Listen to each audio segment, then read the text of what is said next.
Welcome to my mock draft 1.0 of the 2024 NFL season. So this is a little different. I was gonna wait until free agency was completely done, but it's basically done. Only minor free agents will happen, and there's probably going to be a few trades, but I don't think anything will impact the draft as much as Brian Burns being traded, with huge free agency signings like Calvin Ridley getting a 4-year $92 million contract. So I'm not exactly too worried about this aging horribly. Let's start off with the number 1 pick, which is obvious, Caleb Williams. I'm not the highest on Caleb Williams. Like I really like his game. He has some of the best improvisation in the draft, probably the best. I just don't like that he can't run in structure as much. And I get it. USC was down big a lot of the games. They had one of the worst defenses in the country, but I just wish I could see Caleb Williams do a little bit more in structure, stay in the pocket more, don't abandon clean pockets. His pocket presence does need to be cleaned up a little bit, and that's my major gripe on him. Everything else just seems amazing. He has the arm, he has the intangibles. He just is going to be the number 1 pick. Number 2 to the Washington Commanders, and they kind of did a little smokescreen because right now they just signed Marcus Mariota to a 1-year deal, and a lot of people think that that's automatically just going to mean Jaden Daniels is going to them. You always want the same prototype of quarterback trying to teach the younger guy, but I think it's just a smokescreen, and they're even used to running a lot of the quarterbacks who have mobility, but I think Drake May will fit in right there. I think he's going to be the pick. Drake May even has some wheels on him himself. He has that sneaky white guy. Sneaky white guy athleticism. But I don't see the pick being anything else but Drake May. He has maybe the biggest arm in the draft outside of Caleb Williams. He does so much well. He plays in structure well. And I know the turnovers are the main concern. The not reading the defense as good as he should are the main concern. But I think a lot of that comes from how terrible the UNC offense was. I was watching a YouTuber I really like, Bengal, and he said that without Drake May, they probably would have won like 3 games, which probably is true. They didn't have that successful of a season, but that can't be put on Drake May. He didn't have a lot of playmakers outside of himself. He didn't have the offensive line, didn't have the defense. It was just not a great UNC team this year. And I think Drake May still can propel himself to be the number 2 pick. The guy who has shot up the draft board exponentially. He's been in college football for 6 or 5 years, and he was the Heisman Trophy winner. He absolutely impressed in 2023-2024. It's Jaden Daniels. I think the top 3 picks have to be quarterbacks in a draft like this.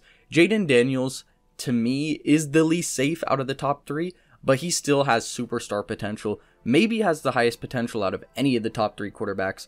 When you account for everything, when you account for speed, arm, everything, he could, if he hits his potential, he could be a Lamar Jackson archetype of player. I'm not saying he's gonna reach that, but with what he has, he could definitely be that type of player.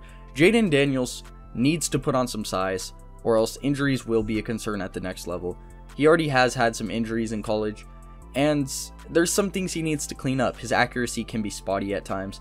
But I think Jaden Daniels is a great prospect, and I think he will fit in with Gerard Mayo and the Patriots' new system. Number 4, straight up, we are going to go Marvin Harrison Jr. Probably the best receiver prospect since Jamar Chase. I mean, he does everything at such a high level, except he isn't the greatest yards after catch guy. He isn't the best burner, but his route running, his spatial creation, his creation of space, everything he just has the entire package. He does everything at almost an elite level. I think he's going to be right away an 1,000-yard guy. And I mean, even with Kyler Murray maybe being injured again, because he tends to get injured, I think he can produce with almost any quarterback in the NFL. Now, at number 5, I think this is where it's going to finally get controversial. I'm going to go down the board a little bit and select Brock Bowers, tight end out of Georgia. And I know this is very early for a tight end, but we've seen Kyle Pitts go number 4 in the 2021 NFL draft. Now, is he as good a prospect as Kyle Pitts? You know, I actually have him a little higher. I think he's a better blocker than Pitts. He doesn't have the freak athleticism like Pitts does. He does have great athleticism, don't get me wrong, but he's not running under a 4.5 at 6'6". Like, Kyle Pitts was a freak coming out of Florida. And obviously, Yeah, he hasn't worked out the greatest in the NFL, but I think a lot of that can be contributed to Arthur Smith's bad play calling. Didn't really get him the ball. Focused a lot on Jonnu Smith for some reason. And also bad quarterback play. But now that Kirk is there, and Kirk knows how to use his tight ends, I think that he could be an 1,000-yard receiver once again. So Brock Bowers, he comes in, even if he doesn't have like an 800, 900-yard receiving year, he's going to be a great blocker. He's going to create a lot of frustration for NFL defenses because you're going to have to put some speed on him. A lot of the linebackers aren't going to be able to cover him with his quickness, and a lot of the corners aren't going to be big enough to cover him. So what do? You're going to have to play some zone. And I think Brock Bowers is going to just create so many mismatches. And we've also seen that Jim Harbaugh loves to use his tight ends. Michigan's second in receiving yards last year was a tight end. And I think Brock Bowers can slide right into the Chargers offense and produce very well. So number 6, I'm going to have the obvious selection, Malik Neighbors. And honestly, for me, my draft evaluation, I haven't done a ton of draft scouting. I've mainly listened to heads, like figureheads on the draft community. But I love Malik Neighbors from what I've seen. He can get so many yards after the catch. And yeah, he didn't run the fastest at 4.45 at the combine, but he is a great overall athlete. I mean, he's 6 foot, I believe 212 pounds he came in at the combine. Don't quote me on that. I don't remember exactly. So yeah, and then never mind, I fact checked. It's 201 pounds, which, I mean, that's obviously a little lighter. But Malik Neighbors, once again, I said this about Marvin Harrison Jr., he creates space so well. But one thing he does have over Marvin Harrison Jr. is his ridiculous yards after catch ability. I think Malik Neighbors projects to be a future X receiver. He is just going to dominate this league. I truly believe that. Perennial 1,000-yard receiver. And maybe his first year will only be 900, 800 yards with 6, 7 touchdowns. But you also have to consider Daniel Jones is throwing him the football. So just be patient with Malik. I think he's going to turn out to be great in this league. Number 7, the Tennessee Titans, I believe, will be selecting Joe Alt. Now, Joe Alt at Notre Dame was absolutely dominant. He had over a 90 PFF grade for those of you who believe in PFF grades. I think it's something to look at. I don't think it's the end-all be-all, but Joe Alt was dominant at Notre Dame. He is huge. You're not going to get past this guy. He even has the quickness to back it up. Because, let me use this as an example. Evan Neal coming out of the draft. Everyone thought he was going to be this blue chip prospect, this absolutely dominant run blocker, this absolutely dominant pass blocker, but he just has not had the quickness yet to back it up. He could still develop into something like a decent offensive tackle, but he just has not been it so far. And I mean, I'm saying that's not the trajectory Joe Alt's going down. I think he has the quickness to back it up and has unbelievable strength. Joe Alt to the Tennessee Titans is a no-brainer to me. They have a decent wide receiver core. Traylon Burks, Calvin Ridley, DeAndre Hopkins. Why not get your franchise left tackle, right tackle? And Joe Alt is going to be the pick for me at 7. Number 8. This guy is going a little bit higher than a lot of people usually would have him. I'm having Dallas Turner drafted to the Atlanta Falcons. I mean, take this with a grain of salt, but Dallas Turner, a lot of his measurables remind me of Micah Parsons. He can get to the quarterback at will. The one thing I would like to see him improve on is his run stopping, but I think he provides so much value to a defense. He's uber athletic. And Dallas Turner, I think he can be schemed to be a 10-sack guy day one. Now, Chicago at 9. Let's stop the fall of Rome Odunze. Rome Odunze is absolutely massive, and he's a burner. It's insane how athletic this guy is. I think there's so much value this guy provides to an offense. And I know I've said a lot of the similar sentiments about many of these other guys, but truly, a lot of these guys are amazing. There's 3 wide receivers drafted in the top 9. I mean, when do you see that in any other draft? This draft is absolutely stacked offensively. Defensively is great too, but the amount of tackles, wide receivers, quarterbacks who are going to go in the first round is insane, maybe more than any other year. So, at number 10, the New York Jets, I actually have trading down. Now, who's gonna be trading up? Well, I have the Denver Broncos trading up to try to jump the Minnesota Vikings, who have Sam Darnold as their quarterback right now. Please pray for Vikings fans. He is garbage. And I don't think the trade details really matter that much. I think this could be somewhat realistic, probably more value given to the Jets. But you're trading 2 spots back, and the Denver Broncos are gonna select J.J. McCarthy. Now, I'm not the biggest J.J. McCarthy guy, but these teams are always going to draft for traits. JJ McCarthy's huge. He has a great arm. I think he had the highest throwing velocity at the combine, and he has wheels to back it up. I don't think you can go wrong with JJ McCarthy. If the right quarterback coach can develop him, he can develop into a top 10 guy in the league probably. So JJ McCarthy to the Broncos at number 10. And you know, they like their tall white quarterbacks. I mean, John Elway, Paxton Lynch, you know, the list goes on and on. I'm not going to keep naming them. Peyton Manning. Okay, no, I'm done. So at number 11, who did the Vikings go to draft? Now, I think it's a little early for any of the other quarterbacks. I don't think Bo Nix goes here. I don't think Michael Penix goes here. So who do you draft now? Well, their defense has a lot of issues, but one of them is a cornerback. So let's draft Quinyon Mitchell out of Toledo.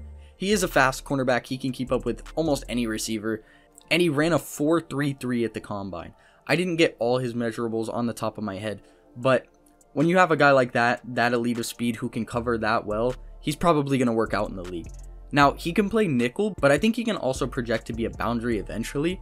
So I like Quinyon Mitchell to the Vikings. Now, number 12, we are going to draft Olu Fashanu. I used to always say Fashanu, but Olu is going to probably be the day one best pass blocking offensive tackle in the draft out of Penn State. He played exceptionally well. I think it's 1A, 1B with him and Joe Alt. So I think the New York Jets can protect Aaron Rodgers this year, not get him injured within the first 4 or 5 snaps of the season. And I think Fashanu can do that. Fashion. Now, number 13. Since Raiders players, Damon Arnett, love to play with guns on their live and love to just be criminals for some reason. No, I'm joking. I'm going to select Terrion Arnold. Now, you have Nate Hobbs there, but this can be a great combination because Nate Hobbs is more or less a nickel. I think he can defend a lot of the wide receivers. I don't think he's quite ready to be a boundary corner at this point, but Terrion Arnold could come in. He didn't run the fastest, but he plays physical, and I think he can jam a lot of receivers at the line of scrimmage, and I think he's going to more than make up for it. Number 14, I have the Saints selecting Talisa Fuaga. Why are they drafting an offensive tackle when they have a lot of pressing needs at receiver now that Michael Thomas is gone? They have pressing needs elsewhere across the defense. Well, Trevor Penning didn't work out. A lot of the offensive tackles you've had since Ryan Ramczyk have just not worked out. And yes, Ryan Ramczyk is still good, but Ryan Ramczyk is injured. He's only played in 30-something games in the last 3 seasons. Let's get your other franchise left or right tackle to help him alleviate some of the pressure on Derek Carr.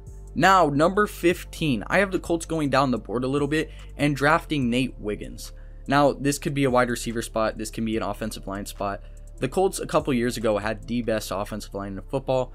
Now, Quentin Nelson has gone down a little bit, but I think overall your defense just needs help on the boundary. They were getting burned last year so heavily. So let's go get Nate Wiggins, who can be that boundary guy. At number 16, I have the Seattle Seahawks selecting edge Jared Verse out of Florida State. Now, what are Jared Verse's strengths? And what can he provide to the Seattle defense? Well, he uses his hands extremely well and is a great pass rusher day one. The Seattle Seahawks have really lacked the last couple seasons in pass rush, and I think Jared Verse can be there to help. At number 17, I have the Jacksonville Jaguars trading back to the Pittsburgh Steelers. And again, the trade details don't really matter that much. This is just a 1-round mock. So we'll let that go through. And who do the Steelers select here? Well, they like their big athletic guys out of Georgia. And I'm going to go Amarius Mims. Obviously, they selected Broderick Jones. And obviously, not the same player. Not the same player at all. Amarius Mims is so athletic, and the Steelers could really use a guy who can move around the offensive line. He can't transition to guard, he can't transition to center, but you can have a left or right tackle. I think he would be comfortable playing both positions. Number 18, let's help Joe Burrow not get injured this year and select J.C. Latham. J.C. Latham out of Alabama has the prototypical size you really want out of an offensive tackle. The things he does struggle with, I will say, are keeping his balance with some pass rushers. And he is sort of a shaky run blocker at times. I will say one thing, the Bengals love passing the fuck out of the football, so I think J.C. Latham will fit right into the Bengals offense. Number 19, the Los Angeles Rams will select Troy Fautanu out of Washington. Now, I haven't done a ton of tape study on him, so forgive me. I'm going to be using a lot of the references I've heard from people who I watch in the community. From what I've seen, I think he will project here to the Rams and fit in, because the offensive line on the Rams is really struggled ever since Andrew Whitworth left. Number 20, the Jacksonville Jaguars, who had just lost Calvin Ridley. And yes, you can go a number of different ways. You can get your interior offensive lineman that you desperately need to protect Trevor Lawrence. But this is a pretty deep receiver and offensive line class. And I say that, but here I'm going to select Brian Thomas. I think the value is just too much to pass on. He is gigantic and just ran a 4.35 at the combine. Led every receiver in touchdowns in college football last year. And yes, I'm more of a wide receiver guy. I'm pretty good at projecting what they're going to be in the NFL. And I think Brian Thomas is going to fit right into the Jacksonville Jaguars offense. Trevor Lawrence can do pretty much everything, even though he was playing injured last year. And if this guy falls to you, you got to take him.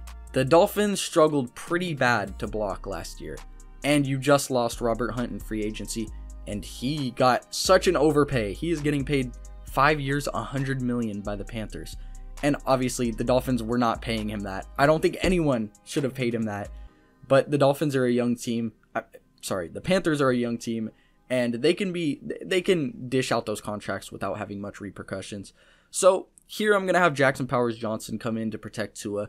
Tua is actually a good quarterback. I know a lot of people seem to not really like him. But if you give him more time to throw with anticipation, he's going to be great. And I think Jackson Powers-Johnson can do that for Tua. Number 22, we are going to draft the first white corner to play in an NFL game in a very long time. I know someone I forgot the name, but I know someone last year actually got designated the cornerback 2 spot or cornerback 3 spot. But Cooper DeJean's actually projected to be a nickel corner, maybe an overhang role. And I think he'll fit in with the Philadelphia Eagles, who have lost a ton on that secondary. Their pass defense was terrible last year. So Cooper DeJean going to Philly, I like the fit. Now, the Texans, who have had a great free agency. They just signed Danielle Hunter. And if you want to add to that pass rush, call me crazy. Byron Murphy has stuck here way longer than he should. So let's select him. He can eat some space and get Danielle Hunter even more sacks. He just got paid a 3-year massive contract. I believe 3 years, $49 million. And Byron Murphy's just going to help him out on that aspect. He can eat some space, he can run defend, and in some cases, he can play 3-tech. The Dallas Cowboys now are left with the decision. Now, honestly, I think corner should be more of a need than it is, but obviously the main things are offensive tackle and receiver that are listed here. Tyron Smith is getting older. He hasn't played in many games at all in the past few years. Keeps getting injured, so I'm going to go Tyler Guyton out of Oklahoma. And if you have the ability to get one of these great prospects in the first round who has fallen more than he probably should have, I think you go ahead and do it. He has the quickness to play with the Dallas Cowboys, who like to pass a lot. And I don't think the Cowboys are going to have much of a run game next year. The Packers also had a great free agency. With Kenny Clark on one side, and obviously you're trying to develop Devontae Wyatt on the other side at edge, I think you select Johnny Newton. Johnny Newton, again, can play the similar Byron Murphy role. He's a lot smaller, but I also think he can eat a lot of space and get more of those guys speeding off the edge, getting more sacks, also contributing to the run game, and I think the Packers defense could be scary next year. At 26, if this guy falls to you, you've got to take him. Chop Robinson out of Penn State. This guy has so much dip to his game, and his explosiveness off the edge is maybe the best in the class. So I think you're happy with Chop Robinson at 26. Number 27, and the Arizona Cardinals need help on the offense. They can also take D-line here, but I think they go down the board a little bit, and I think their pick is Kingsley Suamataia out of BYU. I'm a little higher on him than usual, and I know that's a lot higher than he's supposed to go, expectedly. But we see these things all the time in a draft. When a prospect tests really well, or if a prospect projects to be really athletic. I mean, we've seen this with Alex Leatherwood to the Raiders, and I know they're notorious for selecting these really high athletic guys. You need tackle really badly. I think he fits the best with the Cardinals, so that's why I selected him. Now, the only reason Laiatu Latu has fallen this far is because of injury concern. I think otherwise he could potentially be the best defensive player in the class. I'm more of a Dallas Turner guy, but I could see where that comes from. And I think Laiatu Latu's fall needs to stop. He goes to the Buffalo Bills, who have lost a lot of pieces in free agency. And I think they need to rebuild their defense. First step is Laiatu Latu out of UCLA. Number 29, is it going to be Kool-Aid McKinstry? Nope. For me, it is Ennis Rakestraw out of Missouri. Now, a lot of people would like Kool-Aid there, but I think he fits the Detroit Lions defense a little more. His hips are super fluid, he keeps up with receivers well, and he disrupts, having a lot of pass breakups last year. And I think the Detroit Lions would love to select him at 29. Now, number 30. Let's get a guy to complement Marlon Humphreys. Let's go with Kool-Aid McKinstry. Finally stop his fall. He's a fan favorite of a lot of people. And yeah, I like him a lot too. I think he fits the Ravens defense a lot more. Being super physical can probably cause a lot of fumbles in the NFL. But I think Kool-Aid McKinstry falls to 30 to the Ravens. Now, number 31. Your offensive line is aging. And I think you select Graham Barton here at number 31. I have not watched a ton on Graham Barton, like I said, for a couple other prospects, but I think he'll fit into the San Francisco 49ers offense well from what I've heard. And yeah, that's going to be my pick at 31. And 32, my favorite team, the Kansas City Chiefs. Listen, I think the obvious thing is receiver. We got rid of MVS. Our number one receiver is Rashee Rice right now. We don't have a ton around him. And unless Sky Moore develops or Kadarius Toney finally can just develop, he has all the talent in the world, by the way.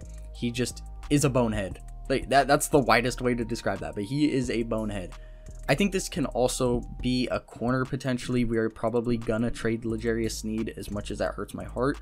But, you know, I think I'm gonna stick and go Adonai Mitchell here. I also wouldn't mind going Xavier Worthy, and it isn't just because of his 4.21 speed. Just absolutely ridiculous, by the way. But he's also a fluid route runner. But I think when you get a big body like Adonai Mitchell out of Texas, who also ran a 4.35, I believe, you've got to select him. And yeah, that's my mock draft. I hope you guys enjoyed. Tell me if I'm wrong. Tell me if I'm an idiot. But just try to be a little nice about it. This is my first mock draft on here. But yeah, thanks for checking it out. See you later.